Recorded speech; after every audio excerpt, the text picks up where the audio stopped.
Hello my dear students, ಹೇಗಿದ್ದೀರಾ ಎಲ್ಲರೂ? Welcome to Pallavi tutorials. ಮಕ್ಕಳೇ, ಈ ಒಂದು ವಿಡಿಯೋದಲ್ಲಿ ಸೆಕೆಂಡ್ PUC ಅಕೌಂಟೆನ್ಸಿ ಸೆಕ್ಷನ್ ಸಿಯಲ್ಲಿ ಕೇಳುವಂತಹ 6 ಮಾರ್ಕ್ಸಿನ one of the important concept guarantee 6 marks ನಿಮಗೆ ಬರುತ್ತೆ. ಈ ವಿಡಿಯೋನ ನೋಡಿದ್ರೆ 100% ಐ ಆಮ್ ವೆರಿ ಶ್ಯೂರ್.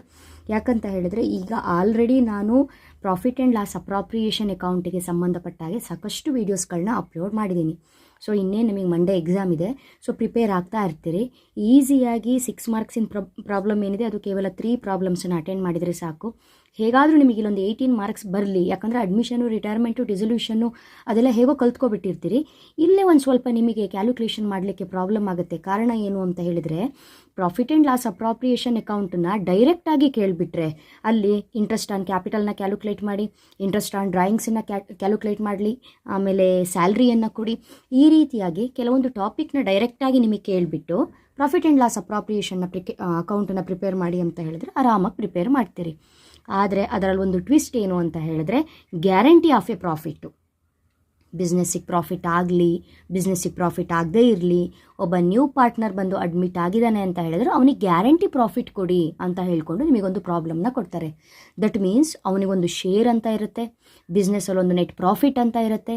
ಆ ಪ್ರಾಫಿಟಲ್ಲಿ ಅವನಿಗೆ ಎಷ್ಟು ಶೇರ್ ಬಂದಿರುತ್ತೋ ಅವನ ಪ್ರಕಾರ, ಅವನ ಅಗ್ರಿಮೆಂಟ್ ಪ್ರಕಾರ ಅವನಿಗೆ ಎಷ್ಟು ಶೇರ್ ಕೊಡಬೇಕು ಅಂತ ಡಿಸೈಡ್ ಆಗಿರುತ್ತೋ ಆ ಶೇರಿನ ಅಮೌಂಟ್ ಕೊಟ್ಟರೂ ಕೂಡ ಅವನಿಗೇನು ನಾವು ಗ್ಯಾರಂಟಿ ಕೊಟ್ಟಿರ್ತೀವಲ್ಲ ಆ ಅಮೌಂಟನ್ನು ಅದು ಮೀಟ್ ಆಗಲ್ಲ, ಅಷ್ಟು ಅಮೌಂಟು ಅದು ಕೊಡಲಿಕ್ಕೆ ಪ್ರಿಪೇರ್ ಆಗಲ್ಲ. ಅಂಥ ಟೈಮಲ್ಲಿ ನಾವು ಹೇಳಿಬಿಟ್ಟಾಗಿದೆ, ನೋಡಪ್ಪ ನಿನಗೆ ಬಿಸ್ನೆಸ್ಸಲ್ಲಿ ಅದು ಎಷ್ಟಾದರೂ ಪ್ರಾಫಿಟ್ ಬರಲಿ, ನಿನಗೆ ಇಂತಿಷ್ಟು ಅಮೌಂಟು ನಾನು ಗ್ಯಾರಂಟಿ ಕೊಡ್ತೀನಿ ಪ್ರತಿ ಇಯರ್ ಎಂಡು ಅಂತ ಹೇಳಿಬಿಟ್ಟಿರ್ತೀವಿ. ಕೊನೆಗೆ ನೋಡಿದ್ರೆ ಆ ಅಮೌಂಟ್ ಕೊಡಲಿಕ್ಕೆ ಆಗಲ್ಲ ಅಂದಾಗ ನಾವು ಅಗ್ರಿಮೆಂಟ್ ಮಾಡ್ಕೊಂಡಿರೋ ಪ್ರಕಾರ ಪ್ರಾಫಿಟ್ ಬಂದರೆ ಓಕೆ, ಬಂದಿಲ್ಲ ಅಂದರೆ ಏನು ಮಾಡಬೇಕು? ರಿಮೈನಿಂಗ್ ಪಾರ್ಟ್ನರ್ಸು ಅವನಿಗೆ ಎಷ್ಟು ಮಾತಾಡಿದ್ವೋ ಅಷ್ಟು ಪ್ರಾಫಿಟನ್ನು ಕೊಡಲೇಬೇಕು, ಹೌದಲ್ವಾ? ಅದು ಈಕ್ವಲ್ ಆಗಿರ್ಬೋದು, ಅಕಾರ್ಡಿಂಗ್ ಟು ರೇಷಿಯೋ ಆಗಿರಬಹುದು, ಡಿಪೆಂಡ್ ಆನ್ ಪ್ರಾಬ್ಲಮಲ್ಲಿ ಹೇಗೆ ಕೇಳಿರ್ತಾರೋ ಹಾಗೆ. ಹಾಗಾದರೆ ಗ್ಯಾರಂಟಿ ಆಫ್ ಪ್ರಾಫಿಟ್ ಅಂತ ಕೊಟ್ಟಾಗ ಬೇರೆ ಏನು ಕ್ಯಾಲ್ಕುಲೇಷನ್ಸೇ ಇರಲ್ಲ ಮಕ್ಕಳೇ. ಏನಂದರೆ ಏನು ಕ್ಯಾಲ್ಕುಲೇಷನ್ಸೇ ಇರಲ್ಲ. ಅವ್ರು ಏನು ಮಾಡಿರ್ತಾರೆ ಅಂತ ಹೇಳಿದ್ರೆ, ಪ್ರಾಬ್ಲಮಲ್ಲಿ ಒಂದು ನೆಟ್ ಪ್ರಾಫಿಟ್ನ ಕೊಟ್ಟಿರ್ತಾರೆ. ಆ ನೆಟ್ ಪ್ರಾಫಿಟಲ್ಲಿ ಓಲ್ಡ್ ಪಾರ್ಟ್ನರ್ ಆಗಿರ್ಬೋದು, ನ್ಯೂ ಪಾರ್ಟ್ನರ್ ಆಗಿರ್ಬೋದು, ಅವ್ರಿಗೆ ಎಷ್ಟು ಶೇರ್ ಹೋಗುತ್ತೆ ಅಂತ ಕ್ಯಾಲ್ಕುಲೇಟ್ ಮಾಡಿ ಇನ್ನರ್ ಕಾಲಮಲ್ಲಿ ಇಟ್ಕೊಳ್ಳೋದು.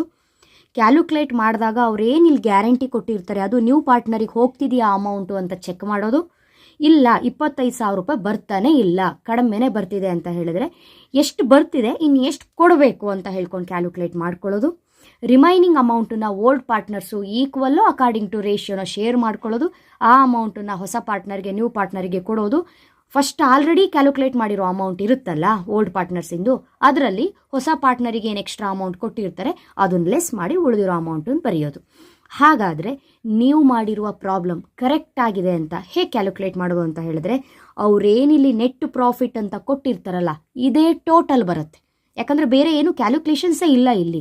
ಜಸ್ಟ್ ಆ 90,000 ಅಕಾರ್ಡಿಂಗ್ ಟು ರೇಷಿಯೋ, ಡಿಫಿಷಿಯನ್ಸಿ ಎಲ್ಲ ಹಂಚ್ಬಿಡ್ಬೇಕಷ್ಟೇ. ಹಾಗಾಗಿ ನೀವು ಮಾಡಿರೋ ಪ್ರಾಬ್ಲಮ್ ಕರೆಕ್ಟ್ ಆಗಿದೆಯಲ್ಲ ಅಂತ ಚೆಕ್ ಮಾಡೋದಕ್ಕೆ ಅವ್ರು ಏನಲ್ಲಿ total profits of the firm ಕೊಟ್ಟಿರ್ತಾರೆ, net profit, this is called net profit ಏನು ಕೊಟ್ಟಿರ್ತಾರೆ ಇದೇ ಟೋಟಲ್ ಬರುತ್ತೆ. ಇದೇ ಟೋಟಲ್ ಬಂತು ಅಂದರೆ ನೀವು ಮಾಡಿರೋ ಪ್ರಾಬ್ಲಮ್ ಕರೆಕ್ಟ್. ಓಕೆನಾ? ಒಂದ್ಸಲ ಪ್ರಾಬ್ಲಮ್ ಓದ್ಕೊಳ್ಬೇಡಿ, ಈಸಿ ಆಗಿದೆ. ಯಾವ ಕಾರಣಕ್ಕೂ ವಿಡಿಯೋನ ಸ್ಕಿಪ್ ಮಾಡಬೇಡಿ, ಕರೆಕ್ಟಾಗಿ ಅರ್ಥ ಮಾಡ್ಕೊಳ್ಳಿ. 6 ಮಾರ್ಕ್ಸು ನಿಮಗೆ ಮಂಡೇ ಎಕ್ಸಾಮಲ್ಲಿ guarantee. Vidya and Lakshmi were partners in a firm, sharing profits and losses in the ratio of 3:2. They admit Sunita for 1/6 share in profits and guaranteed that her share of profits will not be less than 25,000. Total profit of the firm 90,000. So calculate share of profits for each partner when guarantee is given by Vidya and Lakshmi equally. Guarantee is given by Vidya and Lakshmi equally. Guarantee ಹೇಗೆ ಕೊಟ್ಟಿದ್ದಾರೆ? Equal ಆಗಿ. ನೋಡಪ್ಪ ನಿನಗೆ 25,000 ನಾವು ಕೊಡ್ತೀವಿ. By chance ನಿಂಗೆ ಅಷ್ಟು profit ಕೊಡೋಕ್ಕಾಗಿಲ್ಲ, ಬಿಸ್ನೆಸ್ಸಲ್ಲಿ ಅಷ್ಟು ಪ್ರಾಫಿಟ್ ಬಂದಿಲ್ಲ ಅಂತ ಹೇಳಿದ್ರೆ ಅದೇನು ಅಮೌಂಟ್ ನಿಂಗೆ ಶಾರ್ಟೇಜ್ ಬೀಳುತ್ತಲ್ಲ ಅದು ನಾವಿಬ್ಬರು ಈಕ್ವಲ್ ಆಗಿ ಕೊಟ್ಬಿಡ್ತೀವಿ ನಿಮಗೆ, ಟೆನ್ಷನ್ ಮಾಡ್ಕೋಬೇಡಿ, ನಮ್ಮ ಬಿಸ್ನೆಸ್ಸಿಗೆ ಪಾರ್ಟ್ನರಾಗಿ ಬನ್ನಿ ಅಂತ ಅಷ್ಟೇ ಗ್ಯಾರಂಟಿ ತೊಗೊಂಡು ಪಾರ್ಟ್ನರಾಗಿ ತೊಗೊಂಡಿರ್ತಾರೆ. ಹಾಗಾದರೆ ಅವ್ರು ಕೊಟ್ಟಿರುವಂತಹ ಒಂದಿಷ್ಟು ಇನ್ಫಾರ್ಮೇಷನ್ನ ನಾವು ರಫಾಗಿ ಅವ್ರು ಏನು ಕೊಟ್ಟಿದ್ದಾರೆ ಅನ್ನೋದನ್ನು ಬರ್ಕೊಳ್ಳೋಣ, ನಮಗೆ ಹೆಲ್ಪ್ಫುಲ್ ಆಗಿರುತ್ತೆ ಕ್ಯಾಲ್ಕುಲೇಟ್ ಮಾಡಲಿಕ್ಕೆ. ಅದಕ್ಕೋಸ್ಕರ ಸೊ ಇವಾಗ ಪ್ರಾಬ್ಲಮಲ್ಲಿ ಏನೇನು ಇನ್ಫಾರ್ಮೇಷನ್ ಕೊಟ್ಟಿದ್ದಾರೆ ಅನ್ನೋದನ್ನು ಕರೆಕ್ಟಾಗಿ ನೋಡ್ಕೊಳ್ಳಿ. ಯಾರ್ಯಾರು ಪಾರ್ಟ್ನರ್ಸ್ ಇದ್ದಾರೆ? ವಿದ್ಯಾ, ಸೆಕೆಂಡ್ ಲಕ್ಷ್ಮಿ, ನೆಕ್ಸ್ಟು ಸುನೀತಾ. ಸುನೀತಾ ಯಾರು? New partner. ಓಕೆನಾ? ಇಲ್ಲಿ ಪ್ರಾಬ್ಲಮಲ್ಲಿ 3:2 ಅಂತ ಕೊಟ್ಟಿದ್ದಾರಲ್ಲ, ಅದು ಯಾರ್ದು? 3 ವಿದ್ಯಂದು ರೇಷಿಯೋ, 2 ರೇಷಿಯೋ ಲಕ್ಷ್ಮಿದು. 1/6 ಯಾರ್ದು? ಸುನೀತಾ. ಇದಿಷ್ಟು ಇನ್ಫಾರ್ಮೇಷನ್ ಕೊಟ್ಟಿದ್ದಾರೆ. They admit Sunita for 1/6 share ಕೊಟ್ಟಿದ್ದಾರೆ. ಇಲ್ಲಿಗೆ 3:2 ಎಷ್ಟಾಯ್ತಪ್ಪ? 3/5, 2/5 ಆಯಿತು. ಇದು ನೆನಪಿರಬೇಕು. ಆದರೆ ಇಲ್ಲಿವಾಗ ವಿದ್ಯನ ರೇಷಿಯೋ ಎಷ್ಟು? 3, ಲಕ್ಷ್ಮಿ ರೇಷಿಯೋ ಎಷ್ಟು? 2 ಆ್ಯಂಡ್ ಸುನೀತಾ ರೇಷಿಯೋ ಎಷ್ಟು? 1. ಅಲ್ಲಿಗೆ 3:2:1 ಆಯಿತು. NPSR ನ್ಯೂ ಪ್ರಾಫಿಟ್ ಶೇರಿಂಗ್ ರೇಷಿಯೋನ ಕ್ಯಾಲ್ಕುಲೇಟ್ ಮಾಡ್ಕೋಬೇಕು. ಅದೆಲ್ಲ ಸಪ್ರೇಟ್ ಕಾನ್ಸೆಪ್ಟು. ನಾನು ಇಲ್ಲಿ ಈಸಿಯಾಗಿ ಹೇಳ್ಕೊಟ್ಬಿಡ್ತೀನಿ. ಮತ್ತು ನಿಮಗೆಲ್ಲ ರೇಷಿಯೋ ಕ್ಯಾಲ್ಕುಲೇಟ್ ಮಾಡ್ತಾ ಕಷ್ಟ ಆಗಿಬಿಡುತ್ತೆ. ಡೀಟೇಲ್ ಇನ್ಫಾರ್ಮೇಷನ್ ಬೇಕು ಅಂತ ಹೇಳಿದ್ರೆ ನನ್ನ ಪ್ರೀವಿಯಸ್ ವೀಡಿಯೋಸ್ಗಳನ್ನ ನೋಡಬೇಕು. ವಿದ್ಯಾ 3, ಲಕ್ಷ್ಮಿ 2, ಸುನೀತಾ 1 ಆಯಿತು. ಅಲ್ಲಿಗೆ 3 + 2 5 + 1 6 ಆಯಿತು. ಅಲ್ಲಿಗೆ 3/6 ಯಾರ್ದು? ವಿದ್ಯನ share, 2/6 Lakshmi share, 1/6 Sunita share. ನಮ್ಮ ಟೋಟಲ್ ಪ್ರಾಫಿಟ್ಟು ಪ್ರಾಬ್ಲಮಲ್ಲಿ ಎಷ್ಟು ಕೊಟ್ಟಿದ್ದಾರೆ ಅಂತ ಹೇಳಿದ್ರೆ, ಇಲ್ಲಿ ಟೋಟಲ್ ಪ್ರಾಫಿಟ್ 90,000 ಕೊಟ್ಟಿದ್ದಾರೆ. 90,000 ಟೋಟಲ್ ಪ್ರಾಫಿಟ್ ಕೊಟ್ಟಿದ್ದಾರೆ. ಹಾಗಾದರೆ 90,000ನ ನಾವು 3/6 ವಿದ್ಯಾನಿಗೆ ಕೊಡಬೇಕು, 2/6 ಲಕ್ಷ್ಮಿ ಕೊಡಬೇಕು, 1/6 ಸುನೀತಾ ಕೊಡಬೇಕು. ಹೇಗೆ ಕ್ಯಾಲ್ಕುಲೇಟ್ ಮಾಡೋದು? Very simple. 3/6 × 90,000 ವಿದ್ಯಾನಿಗೆ. ನೆಕ್ಸ್ಟು ಲಕ್ಷ್ಮಿಗೆ 2/6 × 90,000. ನೆಕ್ಸ್ಟ್ ಸುನೀತನಿಗೆ 1/6 × 90,000. ಓಕೆನಾ? ಇವಾಗ 3/6 × 90,000 ಎಷ್ಟಾಗುತ್ತೆ ಅಂತ ಹೇಳಿದ್ರೆ 3/6 × 90,000 ಎಷ್ಟಾಯಿತು? 45,000. ಸೊ 45,000ನ ಇಲ್ಲಿ ಬರ್ಕೊಳ್ಳಿ. ನೆಕ್ಸ್ಟ್ ಒನ್ 2/6 × 90,000 29.999 ಬರ್ತಾ ಇದೆ. ಸೊ ಅರೌಂಡ್ ನಾವು ತಗೊಳ್ಬಹುದು 30,000. ನೆಕ್ಸ್ಟ್ ಸುನೀತಾ 1/6 × 90,000 ಎಷ್ಟಾಯಿತು? 14,999 ಬರ್ತಾ ಇದೆ ನೋಡಿ. 14,999 ದಟ್ ಮೀನ್ಸ್ 15,000. ಅಲ್ಲಿಗೆ ಟೋಟಲ್ಲು 45, 30, 15 ಎಷ್ಟಾಯಿತು? 90,000 ಆಯಿತು. ಈಗ ಕರೆಕ್ಟಾಗಿ ಅರ್ಥ ಮಾಡ್ಕೊಳ್ಳಿ. ವಿದ್ಯಾ 45,000 ಅವಳ ಪ್ರಾಫಿಟ್ಟು 90,000ಅಲ್ಲಿ, ಲಕ್ಷ್ಮಿ ಪ್ರಾಫಿಟ್ಟು 30,000, ಸುನೀತಾ ಪ್ರಾಫಿಟ್ಟು 15,000. ಯಾವುದರಲ್ಲಿ? 90,000ಅಲ್ಲಿ. ಬಟ್ ಕಂಪನಿ ಏನಪ್ಪ ಹೇಳಿರೋದು ಅವಳಿಗೆ? 25,000 ಗ್ಯಾರಂಟಿ ಹೇಳಿರೋದು. ಅಲ್ಲಿಗೆ ಅವಳಿಗೆ ಆ ಶೇರಲ್ಲಿ ಸಿಗ್ತಾ ಇರೋದು ಓನ್ಲಿ 15,000. ಅಲ್ಲಿಗೆ ಇನ್ನೂ 10,000ನ ನಾವೇ ಕೊಡಬೇಕು. ನಾವು ಅಂತ ಹೇಳಿದ್ರೆ ಓಲ್ಡ್ ಪಾರ್ಟ್ನರ್ಸ್ ಕೊಡಬೇಕು. ಹಾಗಾದರೆ ಆ 10,000ನ ಯಾರು ಕೊಡಬೇಕು? ಓಲ್ಡ್ ಪಾರ್ಟ್ನರ್ಸ್ ಕೊಡಬೇಕು. ಇಲ್ಲಿ ಬರ್ಕೊಳ್ಳಿ 10,000, 10,000. ಈ 10,000ಅಲ್ಲಿ ಇಬ್ಬರು ಎಷ್ಟು ಕೊಡಬೇಕು? ಅವ್ರು ಈಕ್ವಲಿ ಅಂತ ಕೊಡಲಿಲ್ಲ ಅಂದಿದ್ರೆ ಅವರ ಓಲ್ಡ್ ರೇಷಿಯೋ ಇದೆಯಲ್ಲ 3/5 × 10,000 ಮಾಡಬೇಕಿತ್ತು, 2/5 × 10,000 ಮಾಡಬೇಕಿತ್ತು ಓಲ್ಡ್ ರೇಷಿಯೋ ಪ್ರಕಾರ ಆಗಿದ್ರೆ. ಬಟ್ ಅವ್ರು ಮೆನ್ಷನ್ ಮಾಡಿದ್ದಾರೆ, ಅವ್ರು ಏನಂತ ಗ್ಯಾರಂಟಿ ಕೊಟ್ಟಿದ್ದಾರಂತೆ? ಈಕ್ವಲಿ ಅಂತ ಗ್ಯಾರಂಟಿ ಕೊಟ್ಟಿದ್ದಾರೆ. ಈಕ್ವಲಿ ಅಂತ ಗ್ಯಾರಂಟಿ ಕೊಟ್ಟರ ಮೇಲೆ ಅವಳಿಗೀಗ ಆಲ್ರೆಡಿ 15,000 ಸಿಕ್ಕಿದೆ. ಇನ್ 10,000 ನಾವು ಕೊಟ್ಟುಬಿಟ್ರೆ 25,000 ಆಗುತ್ತೆ. ಇನ್ 10,000 ಈಕ್ವಲಿಯಾಗಿ ಕೊಡೋದಂದ್ರೆ ನಮಗೆ ಕ್ಯಾಲ್ಕುಲೇಟ್ ಆಗೋಯ್ತು. ವಿದ್ಯಾ 5,000 ಕೊಡಬೇಕು, ಲಕ್ಷ್ಮಿ 5,000 ಕೊಡಬೇಕು. ಈಕ್ವಲ್ ಆಗಿ 10,000ನ ಹಂಚ್ಕೊಂಡ್ರೆ ಆದ್ರೂ ನಾವು ಕ್ಯಾಲ್ಕುಲೇಟ್ ಮಾಡೋದ್ರ ಮೂಲಕನೇ ತೋರಿಸ್ಬೇಕಾಗತ್ತೆ. ಈಕ್ವಲ್ ಶೇರ್ ಅಂತ ಹೇಳಿದ್ರೆ 1/2, ಈಕ್ವಲ್ ಶೇರ್ ಅಂತ ಹೇಳಿದ್ರೆ 1/2. ಸೊ 10,000ಅಲ್ಲಿ ಹಾಫ್ ಅಂತ ಹೇಳಿದ್ರೆ 5,000 ಆಗುತ್ತೆ. ಕ್ಯಾಲ್ಕುಲೇಟ್ ಮಾಡಿ ನೋಡಿ, ಇಲ್ಲೂ 5,000 ಆಗುತ್ತೆ. ಸೊ ಅಲ್ಲಿಗೆ ಯಾರು? ವಿದ್ಯಾ 5,000 ಕೊಟ್ಲು, ಲಕ್ಷ್ಮಿ 5,000 ಕೊಟ್ಲು. ಆಲ್ರೆಡಿ ಅವಳ ಶೇರ್ 15,000 ಬಂದಿತ್ತು. ಅಲ್ಲಿಗೆ ಟೋಟಲ್ ಆಗಿ ಅವಳದೇನಾಯಿತು? 25,000 ಅವಳಿಗೆ ಸಿಕ್ತು. ಆದರೆ 25,000 ಅವಳಿಗೆ ಸಿಕ್ಕಿದ್ದು ಓಕೆ.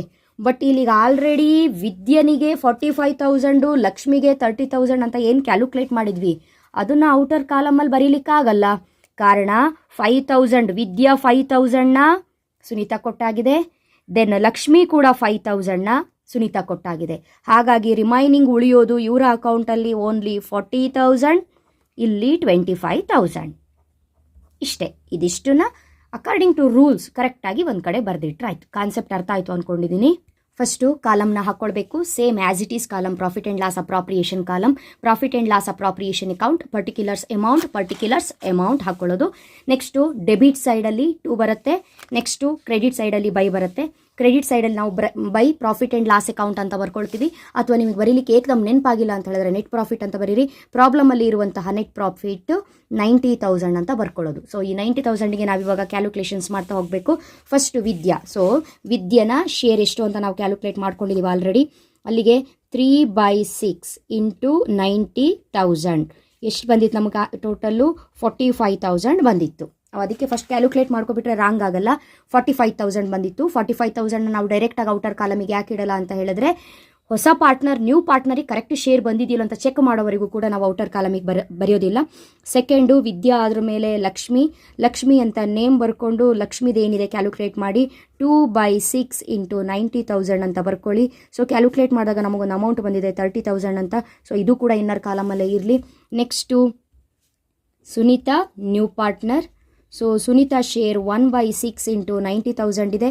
ಸೊ ಆ 90,000ನ ಹಾಗೆ ಬರ್ಕೊಂಡು ಅದೇನು ಕ್ಯಾಲ್ಕುಲೇಟ್ ಮಾಡಿದ್ವಿ 15,000 ಆ ಅಮೌಂಟನ್ನು ಬರೆಯೋಣ. ಸೊ ಸುನೀತಾ 15,000 ಬರೆದಾದ್ರ ಮೇಲೆ ಇಲ್ಲಿ ಏನಾಗಿದೆ ಅಂತ ಹೇಳಿದ್ರೆ ಅಮೌಂಟು ಶಾರ್ಟೇಜ್ ಇರೋದ್ರಿಂದ ಆ ಅಮೌಂಟನ್ನು ಕ್ಯಾಲ್ಕುಲೇಟ್ ಮಾಡಿ ಕೊಡಬೇಕು. ಅದಕ್ಕೆ ನಾವು ಒಂದು ಲೈನನ್ನು ಬರಿಬೇಕು. ಈ ಲೈನನ್ನು ಕರೆಕ್ಟಾಗಿ ನೆನ್ಪಿಟ್ಕೊಳ್ಳಿ. Deficiency received. ಡಿಫಿಷಿಯನ್ಸಿ ಅಂದರೆ ಕೊರತೆ ಇರುವಂತಹ ಹಣ. ಡಿಫಿಷಿಯನ್ಸಿ ಅಮೌಂಟ್ ಅಂತ ಹೇಳಿದ್ರೆ ಅವಳಿಗೆ ಎಷ್ಟು ಸ್ಕೇರ್ಸಿಟಿ, ಎಷ್ಟು ಕೊರತೆ ಆಗಿದೆ, ಎಷ್ಟು ಅಮೌಂಟ್ ಶಾರ್ಟೇಜ್ ಇದೆ ಅಂತ ಹೇಳ್ಕೊಂಡು ಡಿಫಿಷಿಯನ್ಸಿ ರಿಸೀವ್ಡ್ ಫ್ರಮ್. ಯಾರಿಂದ?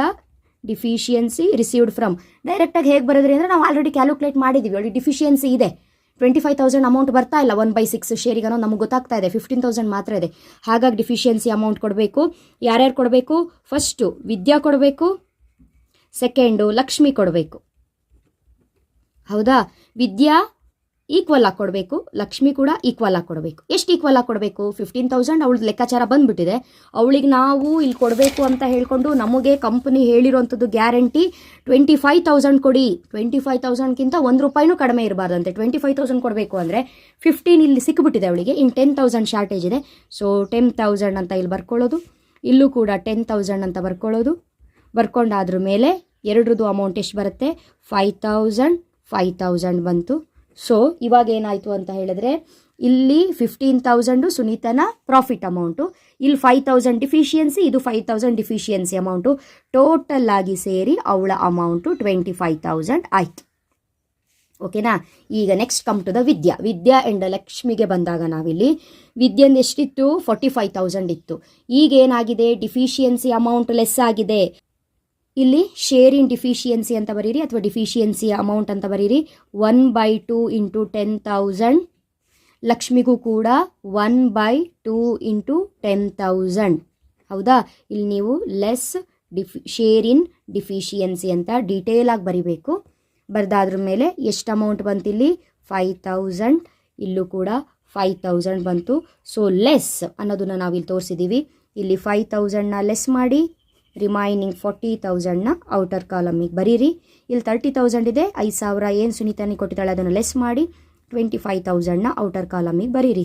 ಈಗ ನೋಡಿ ಎಷ್ಟಿದೆ ಇಲ್ಲಿ? 40,000 ವಿದ್ಯಾ, 25,000 ಲಕ್ಷ್ಮಿ, 25,000 ಸುನೀತಾ. ಟೋಟಲ್ ಎಷ್ಟಾಯಿತು? 40, 25, 65, 65 ಪ್ಲಸ್ 25, 90. ಕರೆಕ್ಟ್ ಆಯಿತಾ? ಅಲ್ಲಿಗೆ ನಾವು ಹೇಳಿದ್ವಲ್ಲ ಟೋಟಲ್ಲು ಕೂಡ 90,000 ಬರುತ್ತೆ. ಬಂದಿದೆ ಅಂದರೆ ನಿಮ್ಮ ಆನ್ಸರು ಕರೆಕ್ಟ್ ಇದೆ ಅಂತ. ಸೊ ಈ ಕಡೆನೂ ಕೂಡ ಏನು ಮಾಡಬೇಕು?